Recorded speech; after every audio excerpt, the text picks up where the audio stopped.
नमस्कार, एलनाबाद के महासंग्राम में आपका स्वागत है। मैं हूं आपके साथ केशव कुमार। एलनाबाद उपचुनाव में सिर्फ अब 2 हफ्ते का समय बाकी है। जैसे जैसे मतदान का समय करीब आ रहा है, वैसे वैसे प्रचार और एक दूसरे पर प्रहार दोनों ही तेज होते जा रहे हैं। इसके साथ ही सभी सियासी पार्टियां जीत का दावा भी कर रही हैं, लेकिन जीत किसकी होगी ये सिर्फ जनता को पता है। और जब 2 नवंबर को नतीजे आएंगे तब पता लगेगा। लेकिन एक बात तो तय है कि एलनाबाद में सियासी पारा परवान पर चढ़ा हुआ है और इन्हीं सियासी समीकरणों पर हम आज बात करेंगे। लेकिन उससे पहले रिपोर्ट आप देखिए।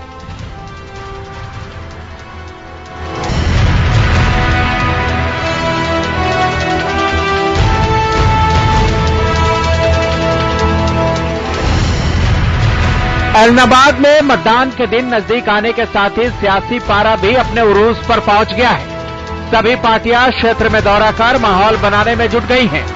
बीजेपी उम्मीदवार गोविंद कांडा तो नामांकन के बाद से ही धुआंधार प्रचार कर रहे हैं और इस बार हर हाल में एलनाबाद में कमल खिलाने का दावा कर रहे हैं। सबके मन में उत्साह है और सबके मन में एक विश्वास भी है कि अब की बार मुख्यमंत्री जी के हाथ और मजबूत करके यहाँ से, क्योंकि यहाँ का एक एक जो वोटर है वो जी को वोट जाएगा, तो बड़ा उत्साह है और बड़ा अच्छा माहौल है। यहाँ पे 2 तारीख को बहुत बड़ा कमल खिलने जा रहा है। पहली बार कमल खिलेगा एलनाबाद इतिहास में। बिल्कुल, बहुत बड़ा कमल खिलने जा रहा है। वहीं गुरुग्राम पहुंचे सीएम मनोहर लाल ने एलनाबाद में कमल खिलाने का दावा करते हुए कहा कि एलनाबाद के लोग बीजेपी से खुश हैं और इस बार बीजेपी उम्मीदवार गोविंद कांडा की जीत होगी। बच्चा बड़ा बूढ़ा सब खुश है, केवल मात्र कुछ ऐसे लोगों को छोड़कर जो उस आंदोलन की आड़ में विरोध करते हैं। स्वाभाविक है, कुछ लोग विरोध भी करेंगे, अगर करते हैं तो विपक्ष का अपना काम है। लेकिन वहां जनमानस जो है भारतीय जनता पार्टी के हित में भारतीय जनता पार्टी के कैंडिडेट को गोविंद कांडा को जिताने के लिए तैयार है। उधर डिप्टी सीएम दुष्यंत चौटाला भी शनिवार को गुरुग्राम दौरे पर थे। इस दौरान उन्होंने भी एलनाबाद में गठबंधन उम्मीदवार की जीत का दावा किया। ये तो दिन प्रतिदिन सामने आ रहा है कि उनके लोग निरंतर माहौल खराब भी करते आ रहे हैं, ये भी दर्शाते हुए कि वहां पर परिस्थितियां किसान आंदोलन को स्वरूप मगर दिन प्रतिदिन जो जन भावनाओं साथ मिल रहा है, जिस तरह लोगों का सपोर्ट मिल रहा है, मैं ये मानता हूँ कि गठबंधन मजबूती से एलनाबाद की सीट जीतेगी। गठबंधन मजबूत उम्मीदवार वहां उतारा है। वहीं पूर्व सीएम और कांग्रेस के वरिष्ठ नेता भूपेंद्र सिंह हुड्डा ने जीत का दावा करते हुए कहा कि एलनाबाद में कांग्रेस नंबर 1 रहेगी, बाकी पार्टियों में नंबर 2 और नंबर 3 की लड़ाई है। उन्होंने अभय चौटाला के उस बयान पर भी पलटवार किया जिसमें अभय चौटाला ने कहा था कि एलनाबाद की जनता बीजेपी कांग्रेस के उम्मीदवारों का अच्छा स्वागत करेगी और बढ़िया फूल माला पहनाएगी। तो उनसे पूछो भाई, उन्होंने तो दे दिया। करेंगे, मैंने बता दिया कांग्रेस जीतेगी, वहाँ करेंगे स्वागत। और कैसे भाजपा दावे कर रही है जी हम जीतेंगे, अभी दुष्यंत चौटाला वो दूसरे तीसरे नंबर का झगड़ा है। दूसरे में इनेलो रहती है, भाजपा का झगड़ा दूसरे 1 नंबर का झगड़ा नहीं होगा। वो तो दूसरे नंबर पर कौन रहता है, तीसरे नंबर पर कौन होता है, ये झगड़ा। तो वोट परसेंटेज निकाल लिया सब। ये तो हाइपोथेटिकल सवाल है। जीत होगी हमारी। एलनाबाद आप कब जा रहे हैं? आप कब जा रहे हैं? एलनाबाद कब जा रहे हैं? मैं हुआ है 2 दफा हुआ है, फिर जाऊँ। कांग्रेस एनएलओ अपना गढ़ बताकर जीत का दम भर रही है, लेकिन जिस तरह से चुनाव से पहले अभय चौटाला ने कैमरे के सामने स्वीकारा कि कांग्रेस उम्मीदवार पवन बेनीवाल उनके साथ मिलकर जमीन कब्जा करते थे, इससे न सिर्फ एनएलओ बल्कि कांग्रेस की मुश्किलें भी एलनाबाद उपचुनाव में बढ़ सकती हैं। Bureau report, Haryana news.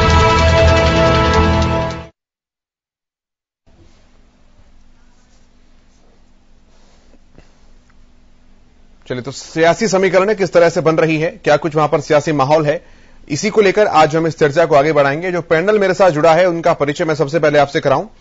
मेरे साथ इंडियन नेशनल लोकदल के प्रवक्ता विजेंद्र रैडो जी जुड़ चुके हैं, जेजेपी के प्रवक्ता भाग सिंह जी हमारे साथ जुड़े हैं, बीजेपी के प्रवक्ता प्रोफेसर विधु रावल हमारे साथ हैं, कांग्रेस प्रवक्ता ओम प्रकाश डाबला जी हमारे साथ होंगे और राजनीतिक विश्लेषक योगेश कौशिक जी हमारे साथ हैं। आप सभी का बहुत स्वागत है एसटीवी हरियाणा न्यूज पर। प्रोफेसर विधु रावल जी, शुरुआत मैं आपसे ही कर रहा हूं। जिस तरह से पूछा जाता है कि हाउस द जोश, यहां पर यह पूछना चाहूंगा हाउस द माहौल, क्या कुछ लग रहा है कि पॉलिटिकल इक्वेशंस जो हैं वो किस दिशा में जा रही हैं? क्योंकि तीनों ही पार्टियां ये कह रही हैं कि हम तो नंबर 1 पे, लड़ाई नंबर 2 और नंबर 3 की है। देखिए, मैं ग्राउंड से आपसे बात कर रहा हूं। मैं खुद एलनाबाद हूं इस समय और यहाँ पर जोश बहुत हाई है, माहौल बहुत अच्छा है और निश्चित तौर पर भारतीय जनता पार्टी एक बहुत बड़ी विजय की तरफ बढ़ रही है। जनता का अपार आशीर्वाद, ऐलनाबाद की जनता ने जिस प्रकार से दोनों बाहें खोलकर भारतीय जनता पार्टी को इस बार प्यार दिया है, आशीर्वाद दिया है, निश्चित तौर पर एक बहुत बड़ी जीत इस बार होने वाली है। ठीक है रेडू साहब, यही सवाल मेरा आपसे है। विजेंद्र रेडू जी, क्या लग रहा है माहौल आपको शुरुआती दौर में? जी हाँ, देखिए ऐलनाबाद में बहुत ही बढ़िया माहौल है और भाई अभय सिंह चौटाला भारी मतों से यहां पर विजय हासिल करेंगे। और जिस प्रकार से प्यार दुलार यहां की जनता अभय सिंह जी को और इंडियन नेशनल लोकदल पार्टी को दे रही है, इसके मुकाबले में यहां कोई भी किसी प्रकार का स्टैंड नहीं लेता है। दोनों ही पार्टियों में अगर कहीं लड़ाई है तो दो बार दूसरे और तीसरे नंबर की इनकी लड़ाई है। नंबर 1 पर इंडियन नेशनल लोकदल पार्टी भारी बहुमत से जीत हासिल कर चुकी है। ठीक है ओम प्रकाश डाबला जी, यही सवाल मेरा आपसे है। चुनावी समीकरण कांग्रेस अपने हिसाब से क्या सोच रही है? देखिए, वहां न तो कई मुकाबले में भारतीय जनता पार्टी है और न ही इन पार्टी के उम्मीदवार है, क्योंकि इन लोग उम्मीदवार ने जिस मुद्दों को लेकर के अपनी विधानसभा का इस्तीफा दिया था वो मुद्दा आज तक हल नहीं हुआ है, एज इट इज है। और भारतीय जनता पार्टी के पास आज देखिए वहां पर बेरोजगारी है, महंगाई है, अनेक ऐसे मुद्दे हैं, तो भारतीय जनता पार्टी को वहां वोट मिलने वाली नहीं है, इसलिए वहां कांग्रेस पार्टी बड़ी बढ़त के साथ जीत दर्ज करेगी। ठीक है भाग सिंह जी, यही सवाल आपसे है। आपके साथी और बीजेपी अपने आप को नंबर 1 देख रही हैं, हालांकि इंडियन नेशनल लोकदल कांग्रेस भी नंबर 1 पर ही देख रही हैं, लेकिन अपने साथी को लेकर के आप क्या कुछ कहेंगे? विभिन्न पार्टियों के प्रवक्ता बैठे हैं और इनका जहां तक बनता है ये कहते भी हैं कि इस प्रकार से कहना, लेकिन वास्तविकता अगर वहां पे आप देखें कि मैं कैंडिडेट वाइज कहूंगा कि अभय सिंह चौटाला जी ने जिस प्रकार से इस्तीफा देकर एकदम तैश में आकर वहां आई, इससे तो बेहतर होता कि ऐलनाबाद की जनता की वो विधानसभा में आवाज उठाते और यहाँ के काम के बारे में बात करते, लेकिन वहां से वो भाग के खड़े हुए हैं और वो मुद्दा जिस मसले के उसमें इन्होंने इस्तीफा दिया, आज गुरनाम चौधरी के नेता भी वहां कहते हैं जिनकी वजह से दिया कि अभय सिंह को इस्तीफा नहीं देना चाहिए था। तो ये राजनीतिक बिसात है कि आईएनएलडी अपने पांव पे कहीं खड़ी हो जाए कि उसके लिए प्रयास कर रहे हैं। दूसरी तरफ पवन जी के बात में अभी इन्होंने बात अभय सिंह जी ने खुद ही तय कर दिया कि हम लोग जमीनों पर कब्जे किया करते थे, कब्जे किया करते थे। इसी तरह की वहां की भाषा में इन्होंने पूरे चिट्ठे अपने भी खोल दिए और पवन बेनीवाल के भी खोल दिए। आज कांग्रेस और अभय सिंह एक ही बन चुका है कि दोनों पे किसी को ले उसको पे कब्जे होंगे और क्षेत्र के हालात खराब होंगे। लेकिन जो कैंडिडेट गोविंद कांडा जी भारतीय जनता पार्टी और जननायक जनता पार्टी के वहां पे कैंडिडेट आए हैं, गोविंद कांडा जी बहुत वहां पे समाजसेवी है, निस्वार्थ भाव से काम करते हैं, गरीब कन्याओं की शादी के बारे में उनका बहुत ज्यादा योगदान रहा और क्षेत्र की समस्याएं माननीय मुख्यमंत्री मनोहर लाल जी और माननीय उप मुख्यमंत्री दुष्यंत चौटाला जी के नेतृत्व में ऐलनाबाद ट्रेन की समस्या थी जिसको सरकार ने खत्म करने का काम किया और आज भारतीय जनता पार्टी और जननायक जनता पार्टी की तरफ क्षेत्र की जनता देख रही है कि हमसे पिछली बार गलती हो गई थी इन को जिताकर, इनका सिर्फ एक एमएलए बना और आगे हमारे लिए कुछ नहीं हो सकता। और आज वो प्रदेश में के अंदर आज सरकार के साथ चलने को तैयार है, उन्हें विकास चाहिए अपने क्षेत्र के अंदर, उन्हें लिए ना कब्जे कर चाहिए ना चाहिए, उन्हें तो अपने क्षेत्र में काम जीत लगन गोविंद कांडा जी क्षेत्र में लगे हुए हैं, उनकी जीत निश्चित है और विकास के पथ पर बढ़ेगा। ठीक है, यानी कि भाग सिंह जी भी यही कह रहे हैं कि भाजपा ही नंबर 1 पर है। ठीक है योगेश जी, मैं आपके पास आता हूं। अब सभी राजनीतिक दल अगर खुद को नंबर 1 पर और दूसरे और तीसरे की लड़ाई बताएंगे तो फिर ये तो मैच टाई होने वाली सिचुएशन है और राजनीति में मैच टाई होते नहीं है। टाई तो होने वाला नहीं है। देखिए एक्चुअली क्या है कि ये सब लोग दावा करेंगे, ये तो स्वाभाविक, इसमें कोई दो राय नहीं। मैं सबकी मैं स्ट्रेंथ बता देता हूं, पहले वीकनेस बाद में कभी बात कर लेंगे। देखिए बीजेपी का जिक्र ज्यादा हो रहा है तो मैं बीजेपी की स्ट्रेंथ बताता हूं। बीजेपी की स्ट्रेंथ ये है कि वो बड़ी, चाहे चुनाव कोई भी हो, छोटे से छोटा हो, बड़े से बड़ा हो, पूरी ताकत से चुनाव लड़ती है। उनका पूरा का पूरा लाव लश्कर वहां पे पूरे काम में लग जाता है।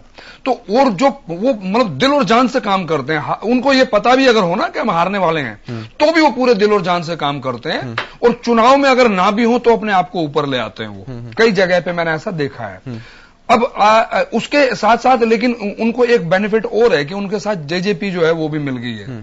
जेजेपी में भी नया जोश है। जब से उन्होंने एक उपचुनाव के अंदर 2 नंबर पे आए थे वो, तो वहां से उनका एक ग्राफ भी ऊपर गया था और इनेलो को उन्होंने पीछे भी धकेल दिया था ओवरऑल अगले चुनाव में। तो ये दोनों जब मिलते हैं तो मुझे एज ए वर्कर जो वर्किंग स्ट्रेंथ जो है वो इनके पास बहुत मजबूत नजर आती है। अब मैं इनेलो की बात कर देता हूं। इनेलो की ये एक स्वाभाविक सीट रही है पहले से, और उसमें चौटाला जी जीतते आ रहे हैं, अब अभय सिंह जी जीते हुए हैं, और इनके पास ये मान के चलते हैं, जब ये ऐसी सीटें हो जाती हैं तो ये मान के चलते हैं कि हम तो ये जीते हुए हैं, चाहे हम कुछ भी बोलें कुछ ना करें, तो थोड़ा सा लूज भी छोड़ दिया करते हैं कई बार इलेक्शन में। और वो लूज छोड़ने का ही नतीजा है कि उन्होंने बिना बात वो पंगा लेके और वो अपना जो बयान दिया वो बहुत खतरनाक बयान है, जिसको मैं सेल्फ गोल मानता हूं। हालांकि बीजेपी ने अभी तक उसका कोई संज्ञान नहीं लिया, जबकि मेरा मानना है सरकार आपकी, आपको इमीडिएटली संज्ञान लेना चाहिए। जब आपका कोई भी कैंडिडेट ये कह रहा है कि XYZ मेरे अंडर रह के ये काम करता रहा है, मतलब धोखाधड़ी ही कहेंगे हम इसे, कि कब्जे किए हैं, जब ये मान लिया है, कैंडिडेट ने मान लिया है अपनी जुबान से, रिकॉर्डेड है वो, मैं तो नहीं कह रहा हूं, उनका खुद का बयान है, तो मेरे हिसाब से एक एक्शन, लीगल एक्शन जरूर लिया जाना चाहिए और ये स्टेप जरूर इन्हें उठाना चाहिए, पर वो नहीं उठा रहे, हो सकता है उनके कुछ राजनीतिक कारण हो। अब मैं कांग्रेस की बात करता हूं। कांग्रेस में दम है, ये 2 ही पार्टियां रही हैं, बीजेपी को तो सीट अभी मिली नहीं है। अब की बार मुझे लग रहा है कि बहुत मजबूत स्थिति में है ये लोग। अभी कांग्रेस की कहानी क्या है कि कांग्रेस वहां पे या तो बीजेपी या तो इनेलो रही है या कांग्रेस रही है वहां पे, बीजेपी कभी नहीं आ पाई है। कांग्रेस भी कई बार रही है, एक बार नहीं कई बार रही है। तो उस कई बार में क्या है कि कांग्रेस की भी स्ट्रेंथ एक है कि अगर ये कांग्रेस वाले सारे मिलकर इलेक्शन लड़ लें तो वो इलेक्शन में आ जाते हैं, अच्छी जगह पे, पोजीशन पे आ जाते हैं। पर इनकी प्रॉब्लम ये है कि आपस में लड़ाई से फुर्सत नहीं मिलती। जैसे अभी भी मैं बयान सुन रहा था हुड्डा जी का, हुड्डा जी से कहा कि जी आप एलानाबाद कब गए हैं, तो उन्होंने कहा 2 दिन पहले मैं होके आया हूं। तो वो सीरियसनेस नजर नहीं आती मुझे, जो बीजेपी के अंदर नजर आती है मुझे। और जो इनेलो तो डेफिनेटली वो भी सीट अपनी रिटेन करने के लिए करेंगे ही करेंगे, और इनेलो के पास बढ़त काफी ज्यादा है तो उनको थोड़ा सा कंफर्टेबल भी लगता होगा। लेकिन वो अगर इजीली इसको मान के चलेंगे कंफर्टेबली कि भाई एज है उनके पास, मैं मानता हूं, लेकिन बीजेपी को अगर वो कमजोर समझ बैठेंगे या कांग्रेस को कमजोर समझ बैठेंगे और ऐसे बयानबाजी 1-2 अगर और आ गए बीच में, तो मैं गारंटी करता हूं कि चुनाव ऐसा फंसा लेंगे वो खुद ही कि खुद परेशानी में आ जाएंगे। और बीजेपी का मैं फिर बार बार बात करता हूं कि ये 57 मिनट तक ऐसा नजर आते हैं कि भाई ये लास्ट पोजीशन पे हैं या तीसरी पे हैं या दूसरी पे, बट लास्ट मोमेंट पे ना ये एक साथ 2-3 गोल करने की का दम रखते हैं। इनके पास पूरा मसाला होता है तैयार, और ये अपना एक नेट अपना पूरा का पूरा लेके चलते हैं ब्लूप्रिंट। इनका चुनाव का तो कम से कम इनका ब्लूप्रिंट ऐसा होता है कि पहले हफ्ते में ये, दूसरे दिन में ये, तीसरे दिन में ये, चौथे में ये, and ultimately on the last day ये। वही चुनाव की रणनीति। मतलब अभी तक कोई लंबे चौड़े स्टार प्रचारक जो है वहां पर दिखे नहीं है, तो वो स्ट्रेटजी एक तरीके से अभी करें। नहीं, बीजेपी का तो मैं कह रहा हूं ब्लूप्रिंट तैयार होगा, ये बताएंगे नहीं, ये इनकी मर्जी है, ये नहीं बताना चाहिए, ठीक है, अपनी अपनी प्लानिंग है, ये नहीं बताएंगे, लेकिन इनका ब्लूप्रिंट 100% तैयार होगा कि सबसे पहले हम आरएसएस के लोग उतारेंगे, उसके बाद हमारे बाहर के लोग उतारेंगे, उसके बाद जातिगत समीकरण के हिसाब से इस गांव में इसको भेजेंगे, इस गांव में इसको भेजेंगे, और इसको उसके घर में रोटी खा के आनी है, यहां तक फैसला होता है इनका। तो ये वर्किंग में बहुत मजबूत है, मैं मानता हूं, और इसीलिए कामयाब है आज के दिन। ठीक है, मैं उनसे सवाल करता हूं। विदु जी, आप इस बात का भी जवाब दीजिए। और एक दूसरा सवाल मेरा साथ साथ ये भी है, क्योंकि देखिए जो पार्टी जिस विधानसभा में या जिस दायरे में लंबे समय तक रहती है उसका एक प्रभाव वहां पर पड़ता है। तो ऐसा स्थानीय कैडर की अगर बात करें बीजेपी का, और उसकी तुलना अगर लोकदल और कांग्रेस के कैडर से करें, तो कहां पर आप अपने आप को स्टैंड देखते हैं, पर्टिकुलरली एलनाबाद विधानसभा में? मजबूत है और पिछले 10-12 सालों में और ज्यादा मजबूत हुआ है, देश भर में हुआ है। चप्पा चप्पा भाजपा का जो नारा हमने लिया, और उसके बाद ऐसी जगह पर हमने एक के बाद एक जीत दर्ज की जहां पर लोग सोचते थे कि भाजपा का कोई ज्यादा वहां पर प्रभुत्व नहीं रहा है। लेकिन मैं इतना ओवर सिंप्लीफिकेशन करना कि भारतीय जनता पार्टी इस तरीके से काम करते नहीं है, लेकिन भारतीय जनता पार्टी ने जो रिजल्ट्स दिए हैं उसके बाद जरूर सभी चुनावी पंडित जो है, विश्लेषक जो है, उन्होंने जरूर उनके मन में कौतूहल हुआ, उनके लिए रिसर्च का विषय है कि भारतीय जनता पार्टी इतना अच्छा किस प्रकार से कर पाती है। दरअसल भारतीय जनता पार्टी 12 महीने चलने वाली पार्टी है। भारतीय जनता पार्टी महीने के 30 दिन काम करने वाली पार्टी है। भारतीय जनता पार्टी हफ्ते के 7 दिन काम करने वाली पार्टी है। हम लोग ऐसे नहीं है जो चुनावी दिनों में आकर लोगों के बीच में काम करते हैं। हमारा निरंतर काम चलता रहता है। अगर आप पिछले 3 महीने की बात करें तो मैं एक के बाद एक आपको कार्यक्रम बताता हूं कि किस प्रकार से हम लगातार जनता से जनसंवाद में है। पूरे देश में है, पूरे प्रांत में है, ऐलनाबाद में भी है, और खास तौर पे ऐलनाबाद की जिस प्रकार से बात हो रही है, एक जो ऐलनाबाद यहाँ नहीं पहुंचे हैं उनको हो सकता है इस प्रकार की कोई भ्रांति हो कि भारतीय जनता पार्टी ऐलनाबाद के लिए नई है या ऐलनाबाद में इनेलो का कोई प्रभुत्व है। ऐलनाबाद में अगर कुछ है इनेलो का तो बड़ी जबरदस्त एक लोगों के अंदर मन में नफरत का भाव है ऐलनाबाद में इनेलो के प्रति। किस प्रकार से इनेलो के ये आप किस ब्याह पे कह रहे हैं प्रोफेसर साहब? जी, ये मैं इस ब्याह पे कह रहा हूं कि मैंने यहाँ पर लोकल लोगों से संवाद किया, बातचीत की है। दूसरा मेरा कहने का बेसिस खुद इनेलो के जो नेता हैं, जो यहाँ पर प्रत्याशी हैं और सर्वे सर्वा है इनेलो के, उनका खुद का एडमिशन है कि वो लोग कब्जे किया करते थे, गरीब लोगों को, मसलूम लोगों को तंग किया करते थे। ठीक है, तो ये सहज ही अंदाजा लगा सकते। मैं जवाब लेता हूं पहले इस बात का, फिर मैं डाबला जी के पास आऊंगा। रेडू साहब, बन गया चुनावी मुद्दा उनका एक बयान सर। रेडू साहब, हाँ, नहीं, ये कोई चुनावी मुद्दा नहीं है। ये अब आप नहीं देख रहे हैं तो बात अलग है सर, चुनावी मुद्दा तो है। प्रचार में विजेंद्र जी देखिए केशव जी, नहीं, कहीं से कोई चुनावी मुद्दा नहीं है। मैं इसको चुनावी मुद्दा बिल्कुल नहीं मानता। उन्होंने जो बयान किया उस बयान को तोड़ मरोड़ करके बार बार वही बातें बार बार ये लोग रिपीट करते हैं। इससे इनको किसी प्रकार का कोई फायदा होने वाला नहीं है। आज की जनता बड़ी जागरूक जनता है और जनता हर बात को समझती है। किस प्रकार से किस मुद्दे को तोड़ मरोड़ करके घुमाने का प्रयास किया जाता है, ये मेरे सभी को पैनलिस्ट भाई हैं, इनका काम है कि मुद्दे को जो ना सच नहीं बोलते हैं उसको घुमा फिरा कर कौन पेश कर रहा है? भाई ने अभी कहा था विजेंद्र साहब, कौन तोड़ मरोड़ कर पेश कर रहा है सर? बिल्कुल सीधी सी भाषा है सर। उन्होंने साफ तौर पर कहा कि ये पैसा जो है वो खेत में उगाया पैसा ना है, ये पैसा मेरी गैल प्लॉट पे कब्जा धब्जा करके कमाया वाली पैसा है। हाँ। ये उनकी लैंग्वेज थी, मैंने उसी लहजे में बोलने की कोशिश की है। लैंग्वेज है सर उनकी, एक एक शब्द वैसा ही है।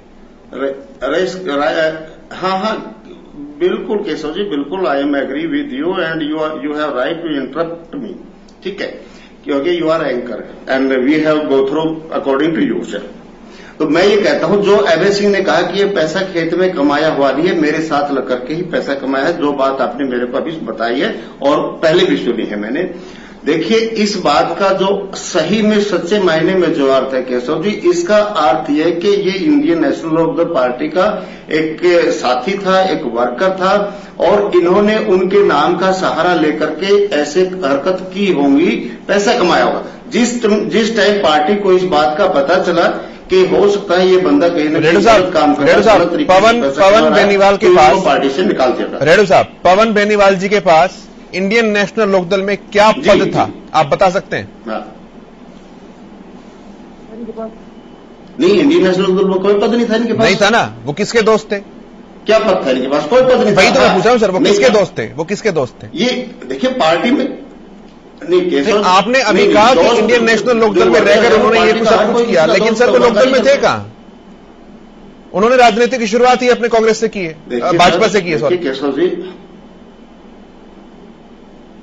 किसने बताइए, आप बताइए ना सर। पवन बेनीवाल जी का इंडियन नेशनल लोकदल में रहते हुए क्या राजनीतिक अस्तित्व था? सवाल मेरा ये है। पवन बेनीवाल जी सिरसा के रहने वाले हैं और यहाँ पार्टी का हेड ऑफिस है। हेड ऑफिस होने के नाते हाईकमान से सभी के साथ उठ बैठ हो जाती है और बाहर जाकर के कहीं बोलेंगे मैं अजय सिंह का दोस्त हूं, मैं अजय सिंह का साथी हूं, मैं अजय सिंह का दोस्त हूं, अजय सिंह का साथी हूं, तो बाहर वाले लोग उसको मान लेते होंगे और उस बिल्कुल केशव जी यही हुआ है। देखिए, आप एक बात मानो, इतने बड़े जो राजनीतिक लोग हैं, क्या वो इस तरह के छोटे छोटे कार्य कर सकते हैं जिस प्रकार से ये लोग प्रचार कर रहे हैं? 1% भी मैं नहीं मानता। मुझे पता है जब हरियाणा प्रदेश में शराब एक मिनट केशव जी प्लीज, जब हरियाणा प्रदेश में शराबबंदी लागू हुई थी तो सुरेंद्र सिंह को बड़ा बदनाम किया गया था कि सुरेंद्र सिंह जी जो है ना वो शराब बिक्री का कार्य करते हैं। तो हमारी एक बंदे से बात हुई, वो पकड़ा गया, तो पुलिस वाले ने पकड़ा तो सुरेंद्र सिंह की उसके पास चिट थी। उसने कहा मैं सुरेंद्र सिंह का बंदा हूं, लेकिन जब सुरेंद्र सिंह से बात हुई तो उसने कहा कि ये तो मेरे से कह के गया था, मैंने भैंस चढ़ा करके ले जानी थी दूसरे शहर में, लेकिन ये शराब भर के लेगा तो मैं क्या करूं? तो केशव जी ठीक इसी प्रकार से हो सकता है पवन बेनीवाल ने इस प्रकार से पैसा कमाया, लेकिन जब ये मौजूदा सरकार बैठी है, सारा सरकारी तंत्र क्यों नहीं इंक्वायरी करवा लेते? दूध का दूध और पानी का पानी हो जाएगा। आप इंक्वायरी करवाइए, पवन बेनीवाल जी के ऊपर केस दर्ज करो और उसकी इंक्वायरी कराओ और फटाफट करके साथ इसकी रिपोर्ट दे दो। इसको बातों में क्यों उलझाया जा रहा है? सरकार कानूनी कार्रवाई क्यों नहीं करती? कानूनी कार्रवाई करवाइए और उसके दूध का दूध और पानी का पानी कर दीजिए। ठीक है विधु जी, मैं आऊंगा आपके पास, लेकिन मैं भाग सिंह जी के पास पहले आ रहा हूं। एक और केशव जी, हाँ ठीक है रेड्डू साहब, मैं वापस आ जाऊंगा। एक बार इस बात का, इस सवाल का जवाब लेते हैं पहले। भाग सिंह जी। रेड्डू साहब हमारे भाई ने बहुत अच्छी बातों के अंदर मैं आपको बता दूं कि पवन बेनीवाल इंडियन नेशनल लोकदल का उस समय कोई सदस्य पदाधिकारी नहीं था। वो सिर्फ और सिर्फ अभय सिंह के लिए उगाही का काम करता था। और इस वीडियो के अंदर अभय सिंह जी ने क्लियर कहा है कि जब मुझे पता लगा जमीनों पे कब्जे कर कब्जे कर रहे हो, मैंने कहा कोई नहीं शब्द जब भी उनको पता था कब्जे करके वो पैसे किसी व्यक्ति का स्टेटस होता है। अभय सिंह ये छोटे छोटे प्लाटों का सौदा करेगा क्या? जो जिसका दादा मुख्यमंत्री हो, पिताजी मुख्यमंत्री रहा हो, तो वो इस तरह के काम करेगा। तो इस तरह का इल्जाम लगाने वाले को भी शर्म आनी चाहिए कि आप किसके बारे में क्या कह रहे हो।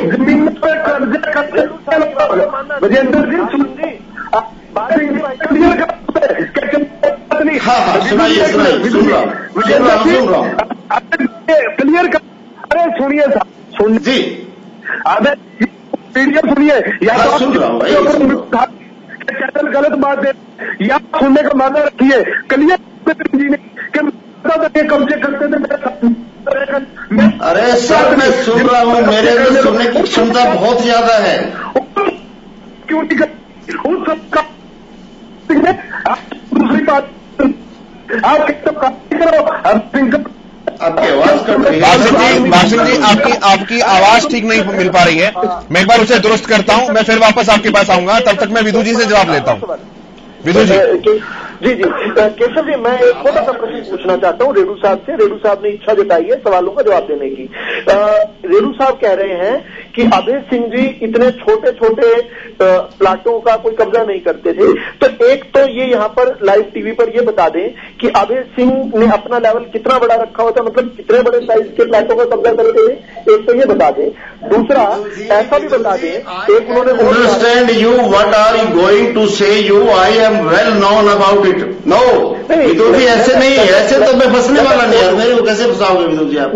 मैंने कहा नहीं आप ऐसे बात मेरे सामने नहीं घुमा सकते। कम से कम देखो, और दूसरी बात मैंने ये नहीं कहा, मैंने ये कहा कि शर्म आनी चाहिए लोगों को जो इस तरह की बातों में उसका नाम घसीटने का काम करते हैं। 1% भी आपको सोचोगे ना, आप कह ही नहीं सकते। चौटाला जी को शर्म आनी चाहिए, ऐसा कह रहे हैं आप?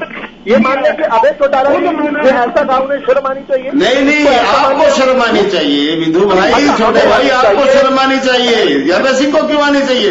उसने तो बात कही नहीं, उसकी बात को आप घुमा रहे हो। तो कही है केशव जी, एक बार आप बात घुमा रहे हो। उनका कहने का अभिप्राय आप कहेंगे तो मैं दोबारा सुनवा दूंगा।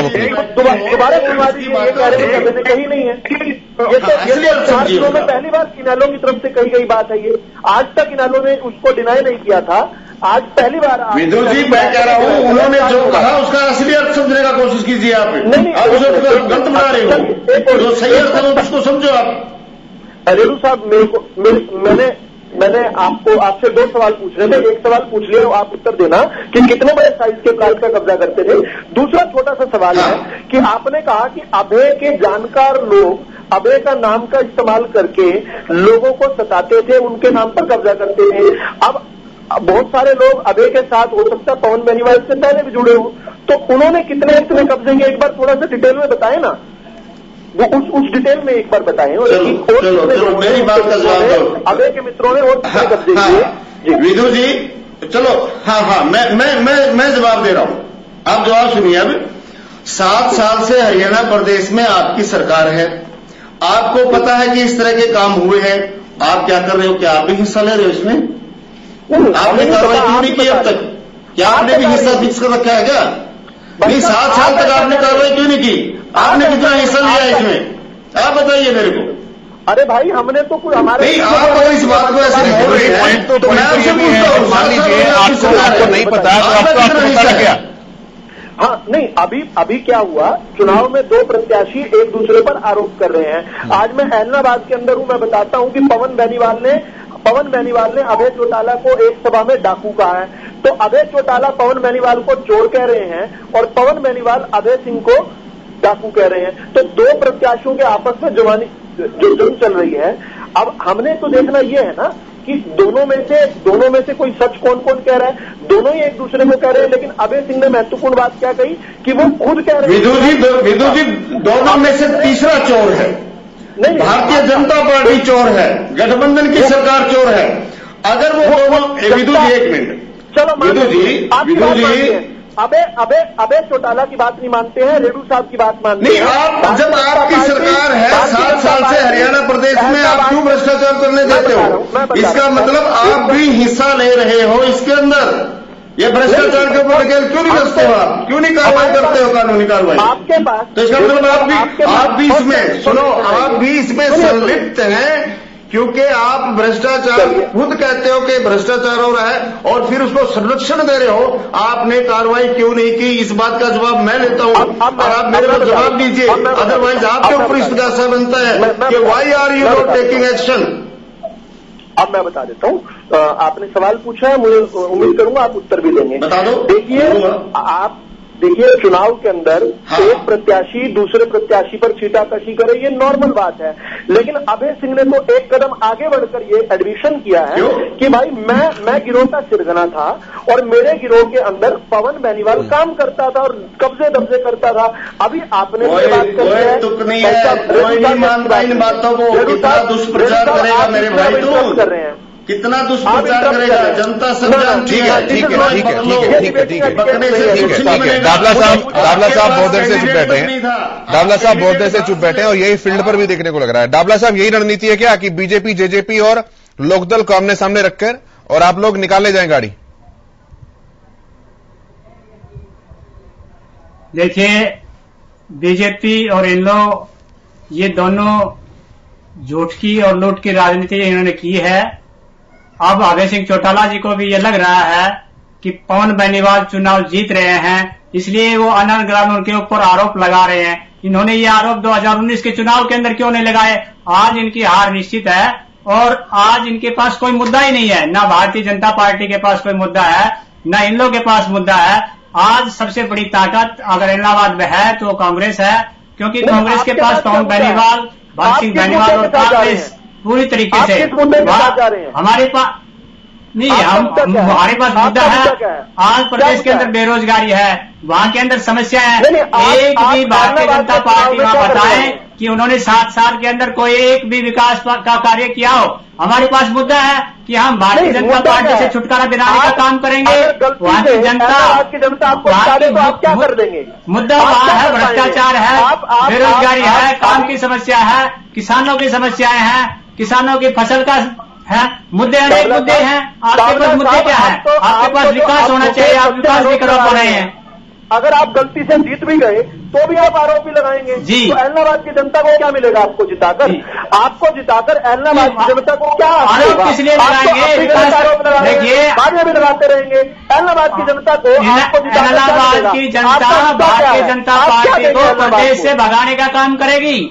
नहीं, हमारा मुद्दा हमारा मुद्दा है कि भारतीय जनता पार्टी को सत्ता से बेदखल करना और प्रदेश की जनता और इलाहाबाद की जनता चाहती है कि भारतीय जनता पार्टी से छुटकारा मिले। दाबला साहब, एक सीट पर आप जीतकर, कांग्रेस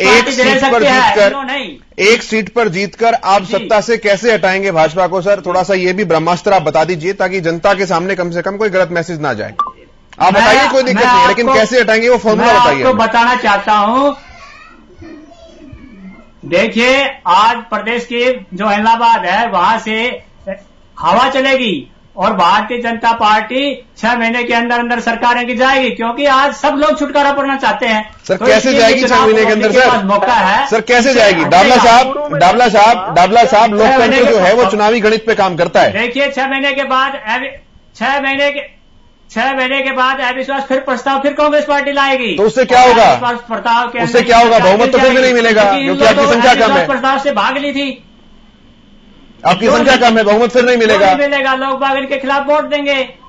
कौन डालेगा खिलाफ में वोट? ये गणित समझाइए ना। जेजेपी को तोड़ेंगे आप, और इनके खुद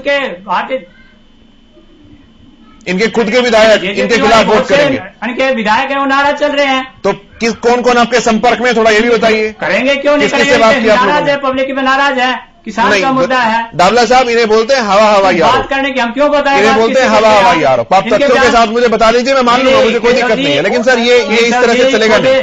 खुद इनके विधायकों के कई बार बयान आ चुके, निर्दलियों के बयान आ चुके, इस सरकार से हम तंग है। तो देखिए, जब भी अविश्वास प्रस्ताव आएगा तो ये सरकार निश्चित है गिरनी, तो इसलिए वहां की जनता इनसे छुटकारा चाहती है। और कांग्रेस अविश्वास प्रस्ताव तो एक बार पहले भी आ चुका है सर, सकती है अविश्वास प्रस्ताव तो एक बार पहले भी आ चुका है। और अगर वो एक सीट से एक वोट से गिरा होता तो मैं मान लेता आपकी बात को।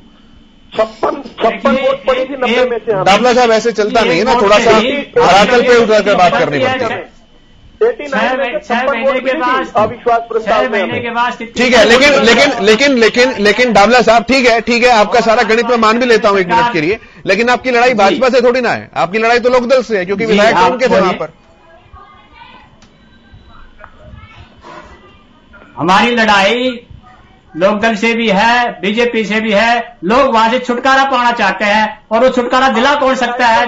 सिर्फ कांग्रेस पार्टी वहां से छुटकारा दिला सकती है। इन लोगों ने तो पहले ही लोगों को चुनाव में धकेल दिया।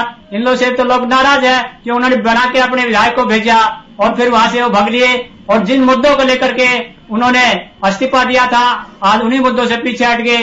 अब उनको चुनाव नहीं लड़ना चाहिए था, पब्लिक को नहीं धकेलना चाहिए था, तो इसलिए इन लोग की तो वहां देखिए हालत खराब है। और भारतीय जनता पार्टी की पहले ही वहां खस्ता हालत है। उनका उम्मीदवार पिछली बार भी तीसरे नंबर पर रहा था, तो वहां कांग्रेस पार्टी मजबूती से चुनाव लड़ रही है। और हमारी जो प्रदेश अध्यक्ष कुमारी शैलजा जी, भूपेंद्र सिंह हुड्डा जी लगातार वह जनसभाएं भी कर रहे हैं, प्रचार कर रहे हैं, और आम कार्यकर्ता वहां मौजूद है। ठीक है डाबला साहब, कांग्रेस पार्टी। ठीक है डाबला साहब, मैं भाग सिंह जी के पास आऊंगा, रेड्डू जी के पास आऊंगा, लेकिन उससे पहले योगेश जी मैं आपके पास आ रहा हूं। सब बातों को सुना सर आपने जी। वो मेरी एक बात, 2-3 बातें मेरी साबित हो गई हैं जो मैंने शुरू में की थी। मेरे ख्याल में पहली बात तो रावल जी को जो है ना, जिस तरीके से वो घेरते हैं, उनको मेरे ख्याल में वकील होना चाहिए और प्रवक्ता छोड़ के वकालत शुरू करें, नंबर 1 तो।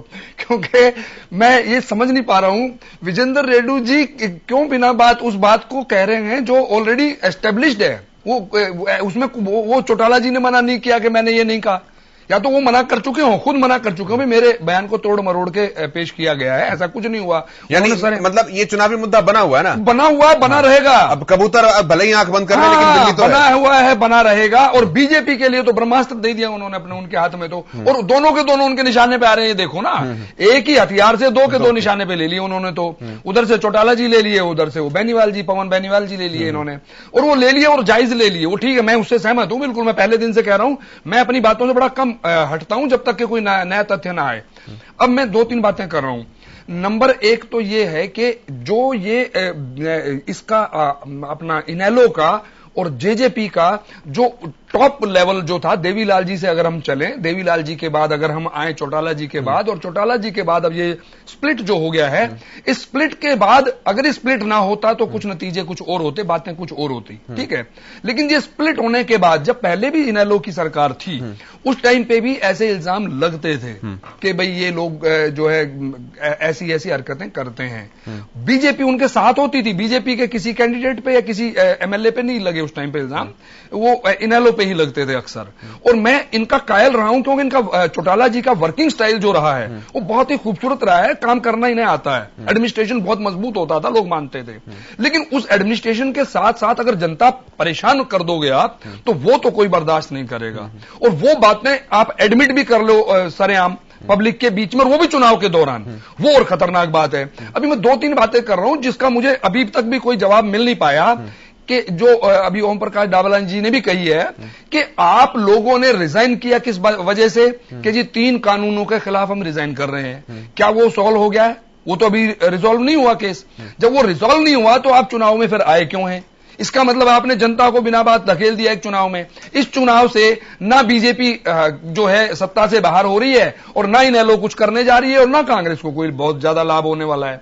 लेकिन आपने कोई एक राजनीतिक मुद्दा पकड़ा, और राजनीतिक मुद्दे के बाद आप उसका जिक्र तक नहीं कर रहे हैं, आज तक भी नहीं जिक्र किया उन्होंने कि जी मैंने तो रिजाइन इसलिए किया था। आप काले कानूनों पर बात करो, आप चोर डकैत इन बातों पर चले गए हो।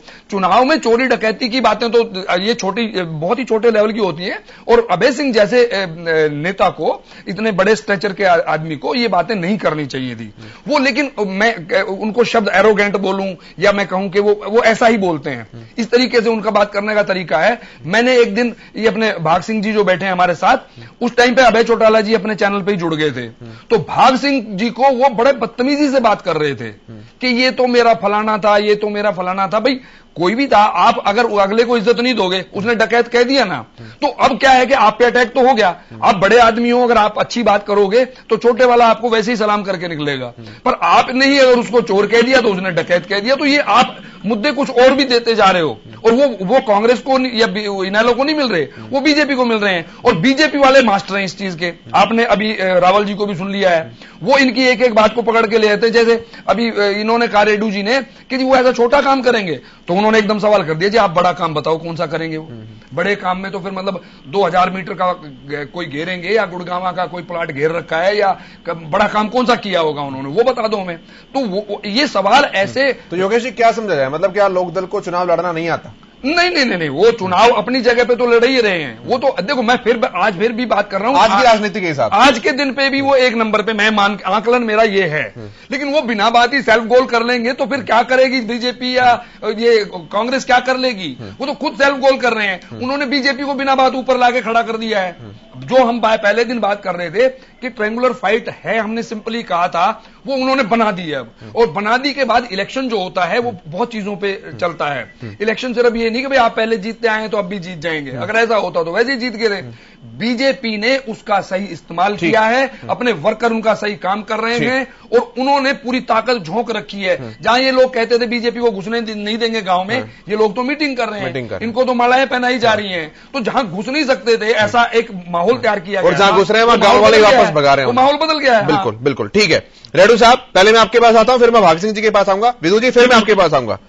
विजेंद्र साहब, एक शब्द का जिक्र इन्होंने किया, सेल्फ गोल, अपने ही पांव पर कुल्हाड़ी मार लेना। बिल्कुल नहीं। जिस प्रकार से ये बिना मतलब के मुद्दे खड़े करने का प्रयास कर रहे हैं, मैं बार बार कहता हूं एलनाबाद की जनता बहुत जागरूक है, और इस तरह की इनकी बातों में बिल्कुल भी ये आने वाली नहीं है। अभय सिंह जी ने बार बार आप मुद्दा उठाते इस्तीफा दिया, क्या वो मुद्दा हल हो गया? योगेश जी मैं बीच में नहीं बोलता और ना ही पसंद करता। ठीक है, सॉरी योगेश जी, ना मैं बीच में बोलता ना ही मैं पसंद करता। बहुत बड़ी लीड है। एक बार आप मेरी बात, मैं आपकी बातों के ही जवाब दे रहा हूं जी, केवल आपकी बातों के जवाब।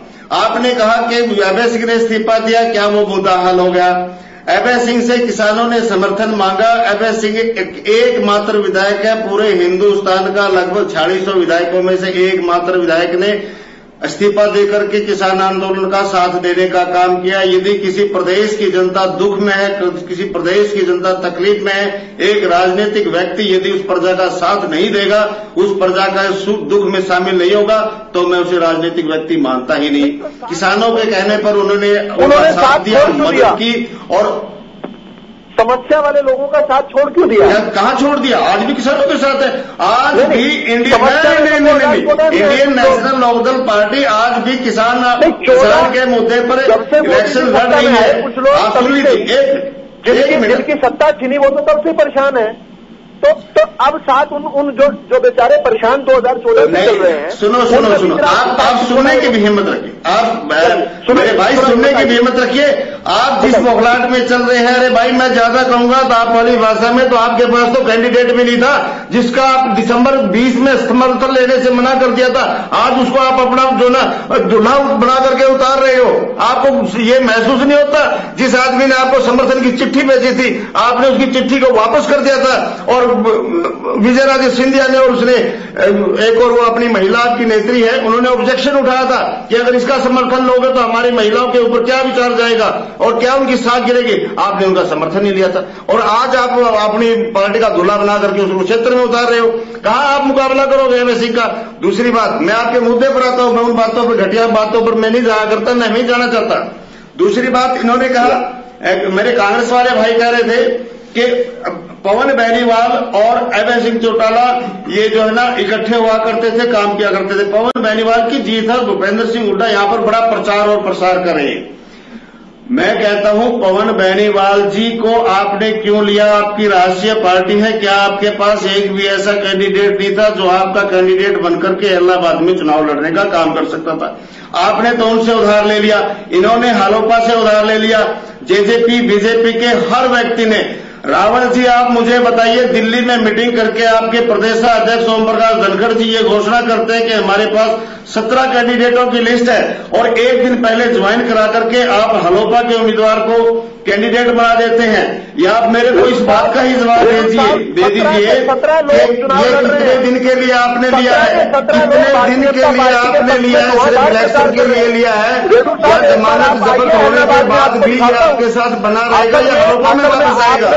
आपके पास कोई मुद्दा नहीं है। दूसरी बात, एक मिनट विरोधी बात सुन लीजिए आप मेरी, आप बात सुनने की हिम्मत रखिए। मैं नहीं सुन रहा आपकी बात, जब तक आप चुप नहीं हो मेरी बात पूरी नहीं सुने, मैं बिल्कुल नहीं सुनने वाला। आप तो बात को जो है उलझा रहे हो ताकि सच्चाई जनता तक ना जा पाए, इसलिए आप अपनी बात को उलझाने का प्रयास कर रहे हो। आपके पास कैंडिडेट ही नहीं था। और दूसरी बात, आपने 7 साल हो गए, आप इल्जाम लगाते हैं कि अभय सिंह और पवन ऐसे काम करते थे, इसमें आप कितना हिस्सा लेते थे? ये भी तो बता दीजिए। क्यों नहीं आपने कार्रवाई की? किस लिए आप सत्ता में बैठे हो? भ्रष्टाचार को आश्रय दिया? क्यों नहीं कार्रवाई बढ़ा दिया? लेकिन कोई बात नहीं, मैं आपके पास आऊंगा। मैं पहले भाग सिंह जी के पास आता हूं, फिर मैं आपके पास आऊंगा। भाग सिंह जी जी रखिए सर अपनी बात। देखिए अभी मैंने अपनी सारी बात की जो रेणु जी की भी सुनी जितनी थी, ये किस प्रकार से कह देते हैं कि जिस प्रकार चौटाला साहब ने पिछले आप जाके बड़ौदा चुनाव के अंदर उनका आपने कहा कि 6 महीने के अंदर कर देंगे हम चुनाव जीतने के बाद। अभय सिंह जी और चौटाला जी ने भी वहां पे बोलते 6 महीने में सरकार गिन जाएगी, जनता को ये कर देंगे वो कर देंगे। यानी कि हम चुनाव 6 महीने से भी ज्यादा समय हो चुका है, कुछ नहीं। आज अभय सिंह जी के पुत्र करण चौटाला कहते हैं कि बड़ौदा सरकार गिन देते भाई। कैसे आप ऐसी बेतुकी बातें कह सकते हो राजनीति के अंदर? शुरू हो जाए कांग्रेस 6 महीने में सरकार घेर देंगे और आपके जनता को पहले भी कुछ नहीं दी, आप फिर कर रहे हैं। किस चीज का परिवर्तन? जनता सिस्टम से खुश है। और जिस प्रकार की इन्होंने सुरेंद्र सिंह जी के उदाहरण दिए, कईयों को दिए, मेरा सिर्फ इतना कहना है कि किसी भी राजनेता ने किया।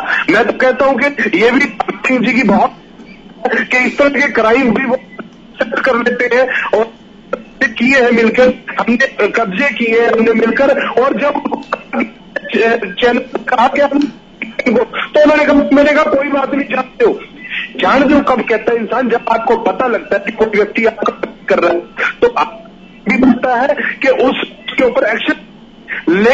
लेकिन किसी सब चीजों को वोट के बाद आप एक वरिष्ठ विश्लेषक के रूप में आप मेरे को बताइए, आज हरियाणा प्रदेश क्राइम में कहां पर खड़ा हुआ है? हरियाणा प्रदेश कहां पर खड़ा हुआ है? नेशनल क्राइम रिपोर्ट एजेंसी के अनुसार आज रेणु साहब मैं आपके पास ही आ रहा हूं, जब आपको देना मैं आ रहा हूं आपके पास। टॉप 3 में आया हुआ है। जो लोग एक्सेप्ट करते हैं, इससे अपील कर सकती है? इनकी आवाज कट रही है, थोड़ी साफ नहीं सुनाई देती इनकी आवाज। ठीक है सर, ठीक है सर, ठीक है सर, मेरे पास समय की कमी है, मैं एक फाइनल कमेंट सभी से ले रहा हूं, एक फाइनल कमेंट मैं सभी से ले रहा हूं। डाबला साहब, मैं शुरुआत आपसे कर रहा हूं, फाइनल कमेंट जल्दी से। जी देखिए, आज देश के अंदर न खाद है, समय पर मिल रहा है, बेरोजगारी है, अनेक मुद्दे ऐसे हैं, इसलिए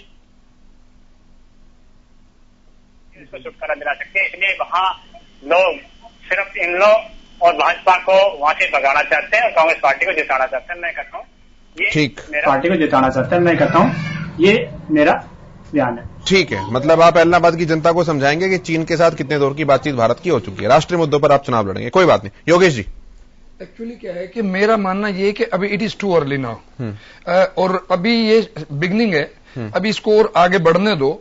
अब जिसका होमवर्क ज्यादा होगा, मैं फिर वही कह रहा हूं, इनेलो की 12,000 के आसपास की लीड है, वो लीड ये कहां टूटेगी, क्या होगा, और ये अति उत्साहित होंगे, फिर ऐसे बयान करेंगे, फिर कुछ और उल्टा सीधा कर जाएंगे, क्या करेंगे ये यही जानते हैं। और मैं एक बात ईमानदारी की ये मानता हूं कि बीजेपी को चुनाव लड़ना आता है और चुनाव लड़ती है वो पूरी ताकत से, इसीलिए वो लोग बहुत ऊपर मुझे आज के दिन नजर आ रहे हैं। ठीक है ना, तो कोई बड़ी बात नहीं कि चुनाव आते आते ये जो एज मैं आज इनेलो का मान रहा हूं, ये कहीं बीजेपी ऊपर निकल जाए हमारे सामने ही। हालांकि ये बातें वोट डलने के बाद हम बताई जाएंगे कि वो कौन जीत रहा है, लेकिन अभी बहुत जल्दी है, क्योंकि अभी मैं बता रहा हूं सारे पत्ते तो बीजेपी खोलती नहीं है अपने, ये तो अभी लास्ट दिन तक चलेगा इनका, कि आखिरी दिन के कौन से हीरो को बुला के भाषण दिलवा देना इन्होंने। ठीक है, ठीक है, ठीक है। रेणु साहब जल्दी से। पीछे 2019 में स्वयं प्रधानमंत्री मोदी जी के इलाहाबाद में रैली रखने का काम किया था। मेरे ख्याल से इससे बड़ा तो कोई हीरो इनके पास नहीं होगा जिनको ये यहाँ पर बुलवा लेंगे। मोदी जी नहीं आए, उनकी जगह अलग बात है कि अमित शाह जी आए थे, और उसके बावजूद भी इनेलो यहां से 12,000 वोटों के लगभग जीत हासिल कर पाई थी। उनसे बड़ा इनके पास लीडर नहीं है। और दूसरी बात मैं कहना चाहूंगा, हिंदुस्तान की CMI रिपोर्ट के अनुसार उल्टा बोल गए, अमित शाह जी नहीं है, मोदी जी आए थे, देश में नंबर 1 पर आ गया। चलो मोदी जी आए थे, लेकिन उससे बड़ा तो लीडर इनके पास नहीं है। कौन सा इससे बड़ा हीरो लेकर के जो लास्ट में लाएंगे, और कौन से बाद में पत्ते खोलेंगे? इनके पास पत्ते ही नहीं रहे तो खोलेंगे कहां से? दूसरी बात, जो क्राइम में आज हरियाणा प्रदेश जो ना टॉप इंडिया के टॉप 3 नंबर पर आया हुआ है, वो क्राइम तो उनसे रुकता नहीं। दूसरी इधर उधर की उल जुलून बातें उठा करके ये प्रचार बिगाड़ सकते। यहाँ पर इंडियन नेशनल लोकदल बहुत से जीतेंगे और भाजपा की जमानत। विदु जी फाइनल कमेंट। देखिए, जिसको ऐसा गुमान है कि वो किसी प्रकार से यहाँ पर इलाहाबाद की जनता को दोबारा ठग सकता है, बिल्कुल गुमान टूट चुका है। जो लोग पहले खड़े हो रहे थे, जानबूझकर कुछ गुर्गों को, पेड़ लोगों को खड़ा किया जा रहा था, अब ग्रामीणों ने बाहर निकलकर उन लोगों को रोकना शुरू कर दिया है। जिस गांव के बाहर इन्होंने पेड़ प्रदर्शन करने की कोशिश की, वो गांव 100% भारतीय जनता पार्टी के साथ चल रहा है। ऐसा किसी को गुमान है कि कोई 8,000, कोई 10,000, 12,000, कितना इल्जाम लगा ले तो कितना इल्जाम लगा ले, बीच में नहीं प्लीज, मुझे ऑडियो बिल्कुल म्यूट रखनी पड़ेगी। फिर फाइनल कमेंट है सर जी। मैं फाइनल कमेंट अपना ये दे रहा हूं कि किसी ने अगर आकर चुनाव किस प्रकार से संगठित तौर पर लड़ा जाता है ये देखना हो तो यहां पर इलाहाबाद में देखिए। और मैं योगेश कौशिक जी को भी इन्वाइट करता हूं, उन्हें समझ आएगा कि लीड में इस समय भारतीय जनता पार्टी है। भारतीय जनता पार्टी के विकास के रथ पर इलाहाबाद की जनता चढ़ना चाहती है। केवल भारतीय जनता पार्टी के पास ये चाबी है। अंतिम मैं वाक्य में कह रहा हूं, भारतीय जनता पार्टी के पास ही केवल, क्योंकि सरकार भारतीय जनता पार्टी के, विकास की चाबी भारतीय जनता पार्टी के पास है। इलाहाबाद की जनता इस बात को समझती है और इलाहाबाद की जनता ना चोर के पास जाएगी, ना डाकू के पास जाएगी, भारतीय जनता पार्टी के समाज सेवी कैंडिडेट के पास जाकर विजय रथ पर भारतीय जनता पार्टी के। ठीक है सर, बहुत धन्यवाद आप सभी का। मैं तो आया करता हूं, मैं मिलूंगा आपको, वहां पे मैं पहुंचूंगा जरूर, बिना पहुंचे मैं कभी अपने कमेंट नहीं दूंगा। ठीक है सर, ठीक है सर, बहुत धन्यवाद आप सभी का। योगेश जी, प्रोफेसर विदु रावल जी, ओम प्रकाश जी, भाग सिंह जी, विजेंद्र जी, बहुत धन्यवाद इस चर्चा में शामिल होने के लिए। मेरे साथ इस कार्यक्रम में इतना ही, लेकिन खबरों का सफर हरियाणा न्यूज पर लगातार जारी है।